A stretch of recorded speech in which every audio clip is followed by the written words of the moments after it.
Hello குட்டீஸ், வாழ்க வளமுடன். இன்றைக்கி கிளாஸ் 6 டேர்ம் 2 எக்ஸசைஸ் 3.1 எடுத்துக்கோங்க. Page number 55. 8th சம் பார்க்கலாம். Muthu has a car worth 8,50,000 and he wants to sell it at a profit of rupees 35,000. What should be the selling price of the carனு கேட்குறாங்க. முத்து வந்துட்டு car வாங்குறாங்க, ஒரு car வச்சுருக்காங்க, 8,50,000க்கு வச்சுருக்காங்க. அந்த காரோட ப்ரைஸ் வந்து 8,50,000. எவ்வளோக்கு சேல் பண்ண நினைக்கிறாங்கன்னா 25,000 ப்ராஃபிட் வச்சு சேல் பண்ணணும்னு நினைக்கிறாங்க. அப்போது selling price of the car நம்ம கண்டுபிடிக்கணும். கார் வந்து எவ்வளோ விலைக்கு விற்றுருப்பாங்கன்னு கண்டுபிடிக்கணும். இப்போ காஸ்ட் ப்ரைஸ் என்னென்னு வச்சுக்கலாம், 8,50,000 வச்சுக்கலாம். ஓகேவா? காஸ்ட் ப்ரைஸ் என்ன, 8,50,000. ப்ராஃபிட் எவ்வளோ வேணும்னு நினைக்கிறாங்க, 25,000 வேணும்னு நினைக்கிறாங்க. அப்போ செல்லிங் ப்ரைஸ் வந்து நம்மளுக்கு ஜாஸ்தியாக தான் இருக்கும். அப்போ ப்ராஃபிட், இப்போது காஸ்ட் ப்ரைஸும் செல்லிங் ப்ரைஸோட ரிலேஷன்ஷிப் என்ன, ப்ராஃபிட்க்கு profit equal to selling price minus cost price இல்லையா? செல்லிங் ப்ரைஸ் ஜாஸ்தியாகவும் காஸ்ட் ப்ரைஸ் கம்மியாகவும் தான் இருக்கும். சிபி லெஸ் தென் எஸ்பி தானே. அப்போது profit equal to selling price minus cost price. அப்போது செல்லிங் ப்ரைஸ் வந்து நம்மளுக்கு இப்போ தெரியணும் இல்லையா சம்மில். இப்போ செல்லிங் ப்ரைஸ் இந்த சைடு வச்சுக்கோங்க. இதில் இருக்க மைனஸில் இருக்க சிபி இந்த சைடு போனால் ப்ளஸில் போயிடுமா? அப்போ என்ன வரும், profit plus CP equal to எஸ்பின்னு வந்திருக்குமா? அதை தான் இப்படி எழுதிருக்கோம். SP equal to CP plus profit. அப்போது சிபி இங்கே எவ்வளோ, 8,50,000 ப்ளஸ் ப்ராஃபிட் எவ்வளோ, 25,000. அப்போ நம்மளுக்கு ரெண்டையும் ஆட் பண்ணோம்னா செல்லிங் ப்ரைஸ் கிடச்சிருமா? ரெண்டையும் ஆட் பண்ணுங்கள். 8,50,000 ப்ளஸ் 25,000. 0 + 0 0, 0 + 0 0, 0 + 0 0, 0 + 5 5, 5 + 2 7. இந்த 8 அப்படி எடுத்து வச்சுக்கோங்க. அப்போ என்ன வரும், 8,75,000. செல்லிங் ப்ரைஸ் என்ன நம்மளுக்கு, 8,75,000. ஓகேவா? நெக்ஸ்ட் பாருங்கள், 8th sum. Valarmathi sold her purse set for rupees 30,000 at a profit of rupees 5,000. Find the cost price of the purse set.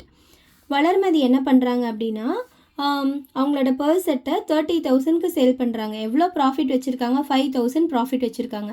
அப்போது வளர்மதி வந்து அது எவ்வளோ ரூபாய்க்கு வாங்கியிருப்பாங்க, cost price of the purse set நம்ம கண்டுபிடிக்கணும். என்னென்ன சம்மில் கொடுத்துருக்காங்க, எஸ்பி வந்து 30,000 கொடுத்துருக்காங்க, ப்ராஃபிட் வந்து 5,000 கொடுத்துருக்காங்க. ஓகேவா? அவங்களே கொடுத்துருக்காங்க ப்ராஃபிட்னு. அப்போ ப்ராஃபிட்டோட ஃபார்மில் எழுதிடலாமா? அப்போ செல்லிங் ப்ரைஸ் தான் நம்மளுக்கு ஜாஸ்தியாக இருந்திருக்கும் காஸ்ட் ப்ரைஸை விட. வாங்கின விலையை விட விற்ற விலை தான் ஜாஸ்தியாக இருந்திருக்கும் இல்லையா? அப்போ profit equal to SP minus சிபின்னு எழுதிடலாமா? அப்போ ப்ராஃபிட் என்ன கொடுத்துருக்காங்க, 5,000 ஈக்குவல் டு எஸ்பி என்ன, selling price 30,000 minus CP. CP தான் நம்ம கண்டுபிடிக்கணும். இப்போ மைனஸில் இருக்க சிபி இந்த சைடு எடுத்துகிட்டு போயிடலாமா? ஈக்குவல் டுக்கு இந்த சைடு எடுத்துகிட்டு வந்துட்டோம்னா நம்மளுக்கு ப்ளஸ் ஆகிடுமா? அப்போ சிபி ஈக்குவல் டு 30,000 மைனஸ் 5,000. அப்போ பாருங்கள், 30,000 மைனஸ் 5,000 பண்ணிடலாமா? 0 - 0 0, 0 - 0 0, 0 - 0 0, 0ல் 5 போகாது. ஸோ பாரோ பண்ணுங்கள். 3 வந்து 2 ஆகிடும், இது வந்து 10 ஆகிடும். 10 - 5 5, இந்த 2 அப்படி எழுதிக்கோங்க. அப்போ நம்மளுக்கு 25,000. காஸ்ட் ப்ரைஸ் எவ்வளோ, 25,000 ருபீஸ். காஸ்ட் ப்ரைஸ் எவ்வளோ கிடச்சிருக்கு, 25,000 ருபீஸ்க்கு அவங்க வாங்கியிருப்பாங்க. ஓகேவா? நெக்ஸ்ட்டு பாருங்கள், 10th sum. If Guna marks his product to be sold for rupees 325 and gives a discount of rupees 30, then find the SP selling price. அவங்க வந்து இப்போ எவ்வளோக்கு விற்கணும்னு அவங்க மார்க் பண்ணியிருக்காங்கன்னா 325 ருபீஸ்க்கு விற்கணும்னு மார்க் பண்ணியிருக்காங்க. ஸோ நம்மளுக்கு மார்க்கெட் ப்ரைஸ் வந்து rupees 325 எழுதிக்கலாம். டிஸ்கவுண்ட் வந்து எவ்வளோ கொடுக்குறாங்க, 30 ருபீஸ் கொடுக்குறாங்க. செல்லிங் ப்ரைஸ் கண்டுபிடிக்கணும். டிஸ்கவுண்ட் எவ்வளோ எடுத்து எழுதுங்க, 30 ருபீஸ். அப்போது இது ரெண்டுக்கும் இருக்க ஃபார்முலா என்ன, SP equal to MP minus டிஸ்கவுண்ட்டா? எம்பி எவ்வளோ, 325 மைனஸ் டிஸ்கவுண்ட் எவ்வளோ, 30 ருபீஸ். அப்போது 325 மைனஸ் 30 பண்ணுங்கள். 5 - 0 5, 2ல் 3 போகாது. ஸோ முன்னாடி இருந்து பாரோ பண்ணுங்கள். 3ல் 1 போயிடுச்சுன்னா 2, இது வந்து 12 ஆகிடும். 12 - 3 9, 2 அப்படி எழுதிக்கோங்க 2. அப்போது rupees 295 தான் செல்லிங் ப்ரைஸ். எவ்வளோக்கு சேல் பண்ணியிருப்பாங்க, 295 ருபீஸ்க்கு சேல் பண்ணியிருப்பாங்க.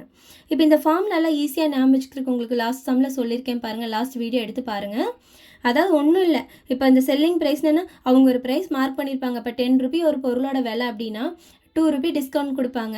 அப்போ 10 மைனஸ் 2 8, 8 தான் செல்லிங் ப்ரைஸு, அதாவது மார்க்கெட் ப்ரைஸ் மைனஸ் டிஸ்கவுண்ட்.